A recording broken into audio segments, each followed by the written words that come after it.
ओम नारायण नारायण नारायण नारायण। सभी मित्रों को राम राम।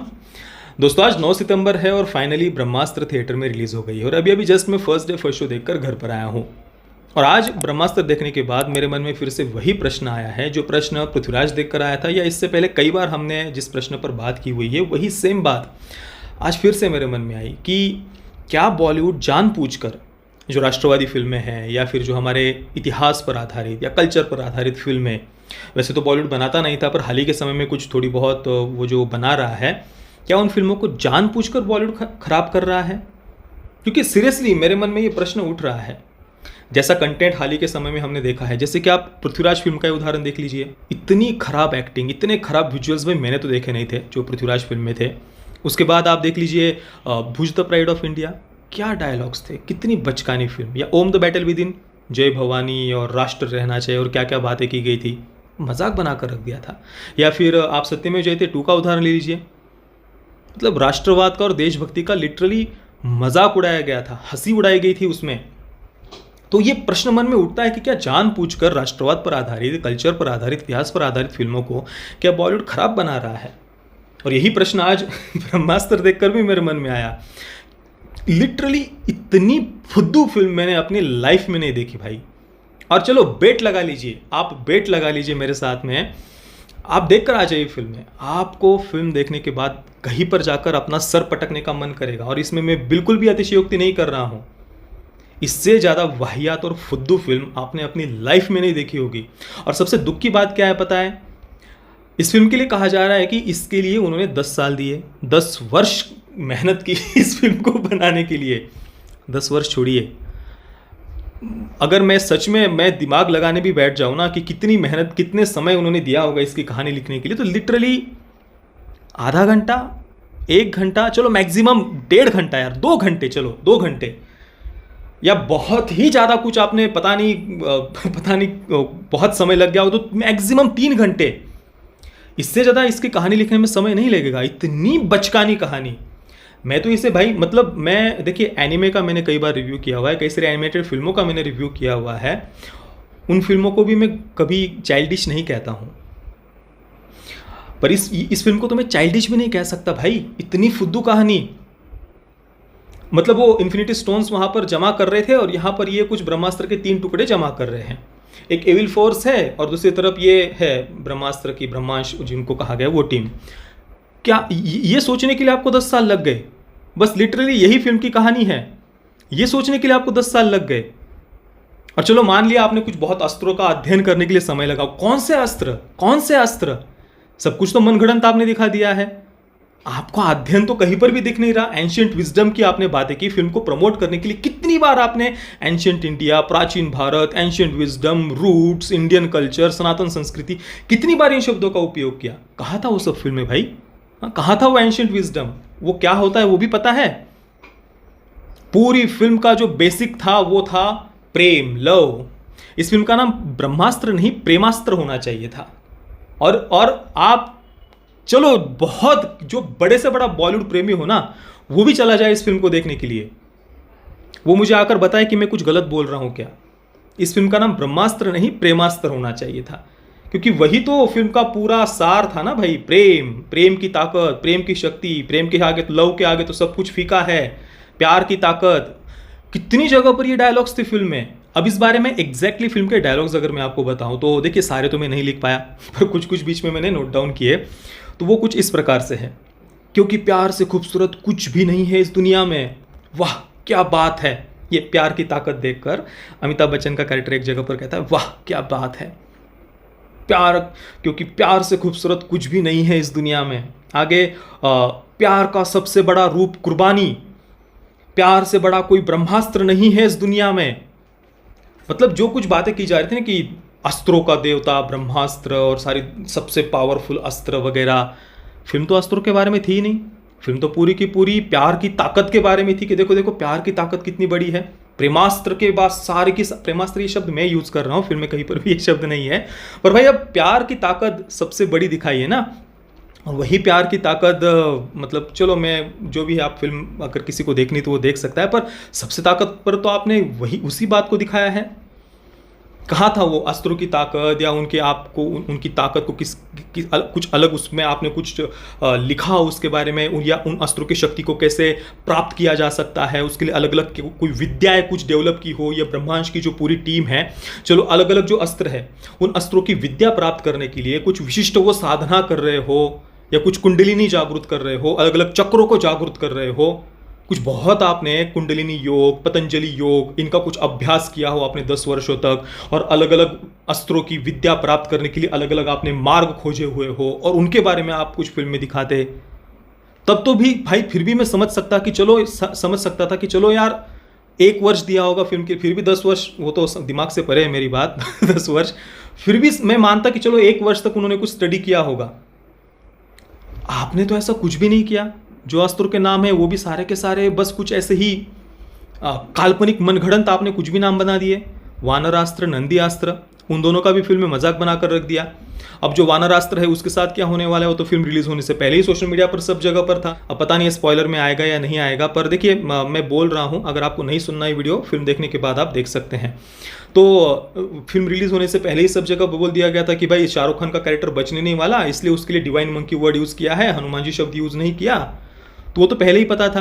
तो वानरास्त्र, नंदी अस्त्र का तो पूरा मजाक बनाकर रख दिया है फिल्म में, और बातें तो बड़ी बड़ी 1000 नंदियों की शक्ति उसमें है वगैरह वगैरह बातें की गई थी।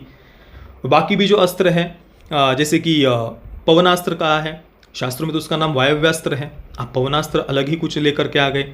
जलास्त्र शब्द उपयोग किया है, उसका मूल शास्त्रों में शब्द तो वरुणास्त्र है, आप जलास्त्र लेकर के आ गए।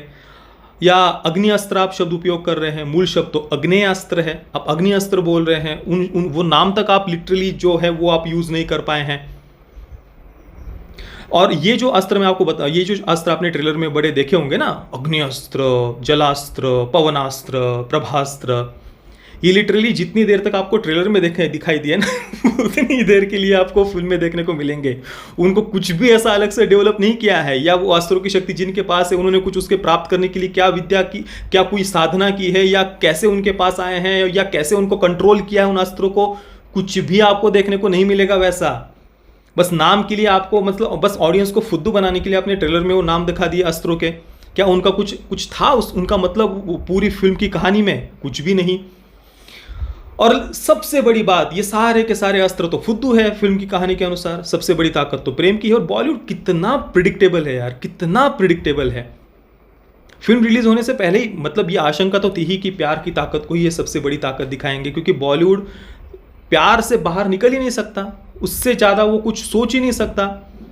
आप अस्त्रों की शक्ति, वो कितना कुछ दिखा सकते थे यार। मैं बैठे बैठे यहाँ पर आप देखिए, 10 साल छोड़िए, 10 मिनट छोड़िए, बैठे बैठे मैंने आपको बता दिया कि भाई अलग अलग अस्त्रों की सिद्धि प्राप्त करने के लिए, विद्या प्राप्त करने के लिए अलग अलग साधना आप बता सकते थे, अलग अलग कुछ मार्ग आप बता सकते थे, कुंडलिनी जागृत करने की बात दिखा सकते थे, अलग अलग विद्याएं दिखा सकते थे। ये तो कुछ भी नहीं था।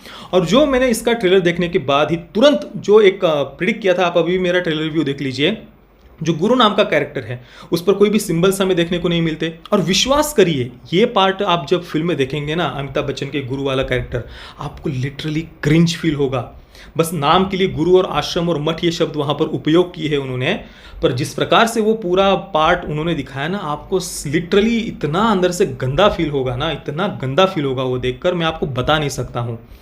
वो जो अमिताभ बच्चन के कैरेक्टर के साथ में कुछ लोग वहाँ पर और दिखाए हैं, और जो हमने ट्रेलर में देखा था ना, ऐसे ऊपर हाथ करके ऐसा कुछ वो खींच रहे हैं ऊपर से, क्या था वो? कोई मतलब नहीं है, कोई मतलब नहीं। बस ट्रेलर में आपको ऐसे ऊपर हाथ करके ऐसा करते हुए दिखा दिया है, और फिल्म में बस वैसा ही दिखने को मिलता है एक सीन में, बस जस्ट उतना ही। उसको कुछ एक्सप्लेन तक नहीं किया क्या था वो, और ऐसे ऐसे ऐसे ऐसे, ये क्या है? ऐसे अस्त्रों की शक्ति प्राप्त कर रहे हैं आप। और वो पूरा एक एविल कल्ट की तरह लग रहा था, जैसे कि हॉलीवुड की फिल्मों में कुछ कल्ट्स वगैरह दिखाए जाते हैं। और वो सारे लोग तो छोड़िए, उसके साथ 5 और शिष्य वर्ड तो उन्होंने यूज़ नहीं किया, 5 बच्चे दिखाए हैं जो अपने आप को गुरुजी के पांडव कहते हैं।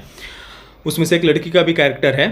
तो वो बच्चे, मतलब उसमें से तंजीरो नाम का एक कैरेक्टर है, नॉर्थ ईस्ट का पात्रों से दिखाया, वो एक बच्चा प्यारा था, उसको मैं कुछ नहीं बोलूँगा। पर बाकी जो बच्चे थे वो क्या, मतलब कैसी हरकतें वहाँ पर कर रहे थे। आप एक आश्रम में रह रहे हैं, कुछ तपस्या कर रहे हैं, विद्या प्राप्त कर रहे हैं, कुछ तो आपके माइंड में स्टेबिलिटी होनी चाहिए ना, कुछ तो आपने अपनी मन बुद्धि पर नियंत्रण किया होगा ना। आप आश्रम में रह रहे हैं तो कुछ तो आपके अंदर शालीनता होगी, सच्चरित्रता होगी, कुछ तो होगा। क्या फुद्दू जैसी हरकतें कर रहे थे वहाँ पर कि लिटरली वो कुछ स्पॉइल्ड ब्रैट्स ऐसे कुछ उछल कूद मचा रहे हो वहाँ पर, ऐसे लग रहा था। ये अब तरीका होता है आपके अस्त्रों पर कुछ कंट्रोल पाने का। आप एनिमेस को देख लीजिए, अलग अलग विद्याओं पर कंट्रोल पाने के लिए उन्हें कैसी प्रैक्टिस करते हुए दिखाया जाता है, कैसी तपस्या और एकाग्रता का पालन करते हुए दिखाया जाता है। और ये क्या था फुद्दू, मतलब मेरे पास, मैं और भी बहुत सारे शब्द उपयोग करना चाहता हूँ पर मैं नहीं करूँगा, पर लिटरली टॉर्चर था ये। क्या स्टडी किया आपने, मतलब 10 वर्ष आप बोल रहे भाई, 10 मिनट भी बहुत ज़्यादा हो गए ये कहानी सोचने के लिए। और 10 वर्ष मेरे अनुसार शायद इस कारण से लगे क्योंकि पहले अलग ही व्यक्ति से इंस्पायर्ड होकर ये कहानी फिल्म बनाई जा रही थी। जलालुद्दीन मोहम्मद रूमी जो एक इस्लामिक लिटरेचर के राइटर है, उनके पात्र से इंस्पायर्ड होकर पहले इस फिल्म को बनाया जा रहा था। पर बाद में फिर पूरा उन्होंने स्क्रैच से, शुरुआत से फिर ब्रह्मास्त्र नाम दे दिया। पहले ड्रैगन नाम था, रणबीर कपूर के कैरेक्टर का नाम भी पहले रूमी था, बाद में उसे शिवा कर दिया। तो शायद इस चक्कर में उनको समय लगा होगा तो पता नहीं, पर इस फिल्म में कुछ उन्होंने बहुत स्टडी किया हो या कुछ मेहनत हो, वो कहीं पर भी पूरी फिल्म में मुझे तो कम से कम नहीं दिखाई दी। और जो बेसिक जो थीम थी फिल्म की वो तो बिल्कुल पहले वाली दिखाई देती है। जो रूमी के बारे में एक जो वाक्य काफ़ी हमने जहाँ पर भी इसके बारे में हम पढ़ने को मिलता है कि पहले रूमी से इंस्पायर्ड था एक कैरेक्टर, तो उसका एक वाक्य हमें कई जगहों पर पढ़ने को मिलता है कि love is the bridge between you and everything. उस लाइन से ये कहानी इंस्पायर्ड होकर लिखी जाने वाली थी। और वही बात अभी भी आप फिल्म में, मूल भावना तो आपकी फिल्म में वही है, लव, प्रेम। तो फिल्म का नाम आप प्रेमास्त्र रख देते हैं। और देखिए, फिल्म मेकर को ये पूरी स्वतंत्रता है कि वो किसी भी विचार से, किसी भी आइडियोलॉजी से, किसी भी फिलोसॉफी से, किसी भी थीम से इंस्पायर्ड होकर वो फिल्म बना सकता है। पर आप फिल्म को प्रमोट ये कहकर कर रहे थे कि इसमें एंशिएंट विजडम की बातें की गई है, प्राचीन भारत की सभ्यता, संस्कृति, रूट्स वगैरह ये दिखाए गए हैं।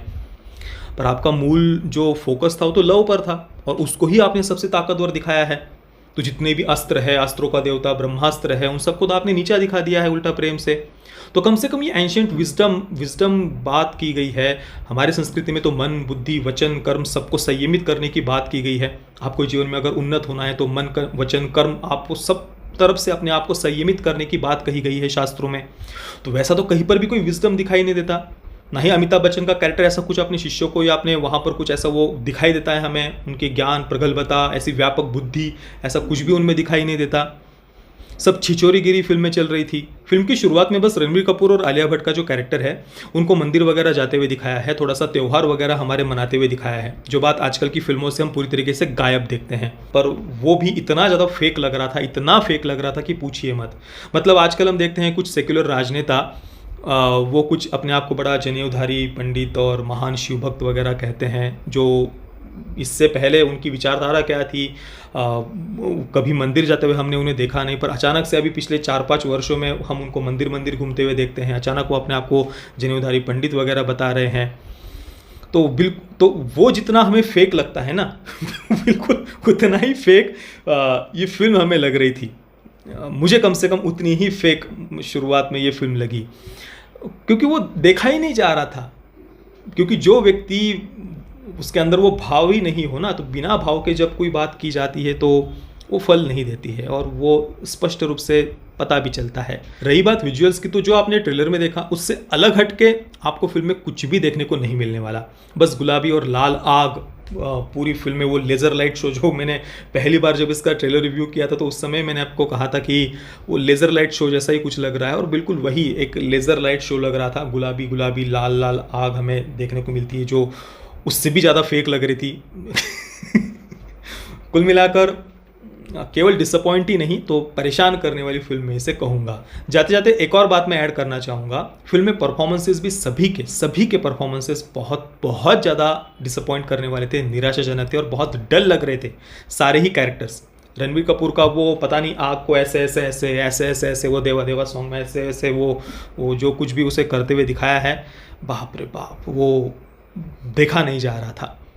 और ऊपर से वो सारी शक्तियाँ उसके अंदर प्रेम की ताकत से। तो मैं कुल मिलाकर ब्रह्मास्त्र को दूंगा 0 आउट ऑफ 10 स्टार्स। मैं माइनस में देना चाह रहा था क्योंकि पॉजिटिव तो कुछ भी था नहीं, जो भी था उल्टा एक डिसअपॉइंट करने वाला ही था और ज़्यादा परेशान करने वाला ही था। तो देना तो इसे नेगेटिव में चाहिए थे स्टार्स, पर फिर भी नेगेटिव में मैं कभी देता नहीं हूँ, इस कारण से 0/10 स्टार्स दे रहा हूँ।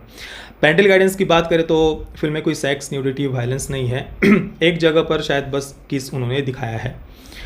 बाकी आपने अगर फ़िल्म को देखा है तो आपका एक्सपीरियंस कैसा रहा, मुझे अपने नीचे कमेंट में अवश्य बताना। ये वीडियो देखने के लिए आप सभी मित्रों का बहुत बहुत धन्यवाद। जय श्री राम, वंदे मातरम।